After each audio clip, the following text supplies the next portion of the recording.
Salam damai sejahtera Bapak, Ibu, Saudara-saudari sekalian.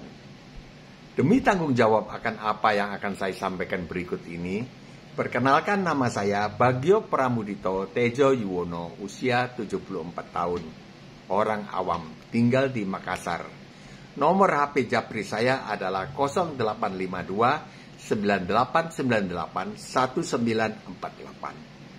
Pada tahun 2018, saya bermimpi mendengar suara laki-laki berwibawa dari langit yang intinya menyuruh saya melaksanakan perintah memberitakan Injil yang tertulis di Markus 16. Saya yakin itu adalah suara Tuhan. Saya memegang erat prinsip tidak intervensi kepercayaan orang lain. Tuhan Yesus hanya menyuruh saya memberitakan Injil saja. Video ini adalah bentuk kesetiaan saya menjalankan satu talenta yang saya terima dari Tuhan. Matius 25:26. Saya tidak mau digolongkan sebagai hamba yang jahat dan malas. Jika ada koreksi atau kritik yang membangun atas materi yang saya sampaikan ini, janganlah segan menyampaikannya kepada saya. Mohon mendengarkan video saya ini lebih dulu, barulah memberikan kritik dan saran atas materinya. Jangan menghakimi wajah saya, karena saya tidak bisa memilih ibu bapak saya. Syukur kepada Allah, inilah unggahan video saya yang ke-32, Sabtu 21 Mei 2022, dengan topik Murtadin, Hukum Taurat Invalid. Maksudnya, berita ini untuk murtadin khususnya, atau untuk semua orang lah. Yaitu hukum Taurat yang tertulis di Keluaran 20 tidak berlaku lagi, bagian yang menghubungkan antara orang dan orang. Hubungan manusia dengan Allah masih tetap, tapi hubungan antar manusia itu sudah tidak berlaku lagi. Invalid. Sejak zaman Nabi Musa berlaku hukum Taurat yang harus dilakukan dengan taat oleh semua manusia. Setelah Tuhan Yesus mati menyerahkan nyawa di atas kayu salib dan bangkit hidup kembali pada tahun 33 Masehi, hukum Taurat bagian yang mengatur hubungan antar manusia dinyatakan tidak berlaku atau invalid. Matius 5:20. Ini ayatnya saya bacakan. Maka aku berkata kepadamu, jika hidup keagamaanmu tidak lebih benar daripada hidup keagamaan ahli-ahli Taurat dan orang-orang Farisi, sesungguhnya kamu tidak akan masuk ke dalam kerajaan sorga. Ahli Taurat dan orang-orang Farisi hidup berdasarkan hukum Taurat lama yang tertulis di Keluaran 20 itu. Buktinya, ini nanti sebentar ini saya tunjukkan ayat-ayatnya. Sewaktu masih memeluk agama yang lama, para murtadin hidup berdasarkan hukum Taurat lama. Tetapi setelah mengikut Tuhan Yesus, harus hidup lebih benar daripada ahli-ahli Taurat dan orang-orang Farisi yang hidup berdasarkan hukum Taurat lama. Harus lebih benar. Mereka hidup berdasarkan hukum Taurat versi lama. Tetapi pengikut Tuhan Yesus harus hidup menurut hukum Taurat versi Tuhan Yesus.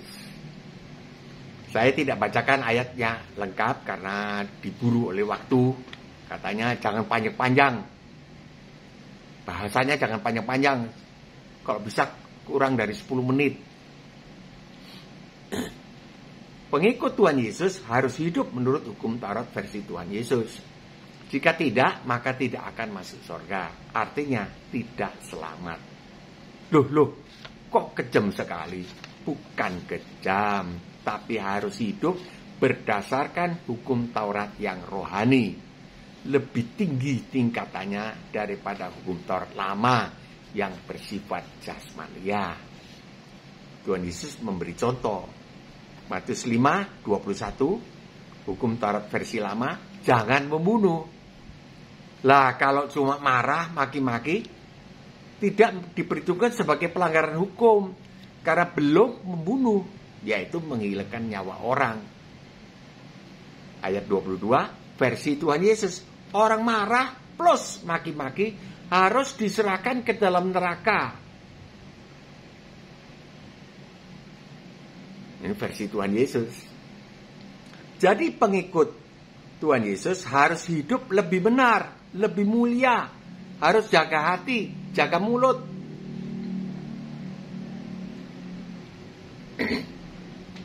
Matius 5:27 versi lama, jangan berzina.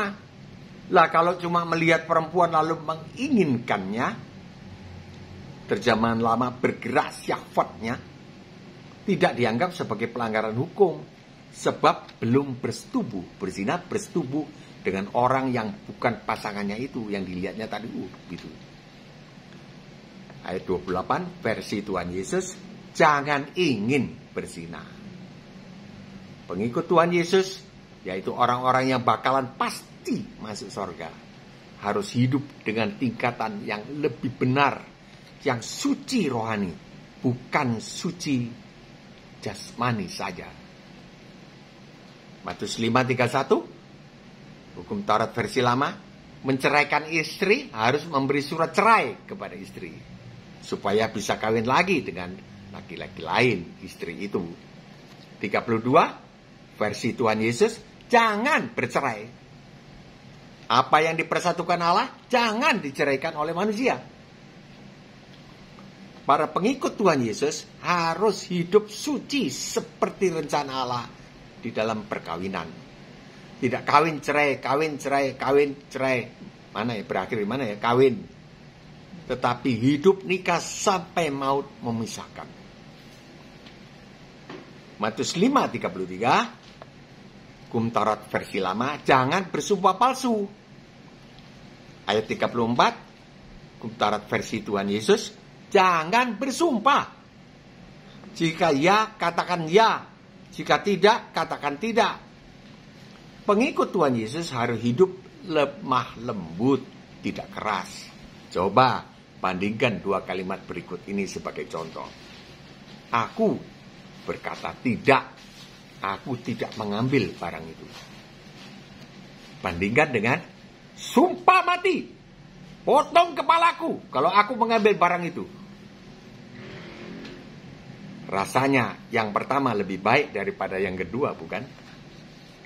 Matius 5:38 versi lama, mata ganti mata, gigi ganti gigi, balas membalas dengan adil. Ayat 39 versi Tuhan Yesus, jangan melawan orang yang berbuat jahat kepadamu, mengalah saja. Matius 5:43, hukum Taurat versi lama, kasihlah sesamamu manusia. Ini sudah lama, ini hampir semua agama menyebut ini, mengasihi sesama manusia. Wah, ini seperti sudah bagus sekali. Walaupun lain bangsa, lain agama, kita diwajibkan mengasihi mereka. Wah, sudah bagus. Tetapi aku berkata kepadamu, ini ayat 44. Kalau bunyi ayat aslinya seperti itu. Tetapi aku berkata kepada kamu, kasihlah musuhmu. Kita diperintahkan mengasihi musuh. Ini level Tuhan Yesus. Dari perintah-perintah ini dapat dirasakan bahwa Yesus itu Tuhan, saudara. Bukan orang, bukan nabi. Tuhan yang jadi orang, jadi kurban di atas kayu salib sebagai domba jantan yang tidak bercacat yang disembelih di atas kayu salib bagi semua umat manusia kalau mau. Sekian pembahasan ini, mudah-mudahan berguna bagi para murtadin dan bagi kita sekalian. Tuhan Yesus memberkati.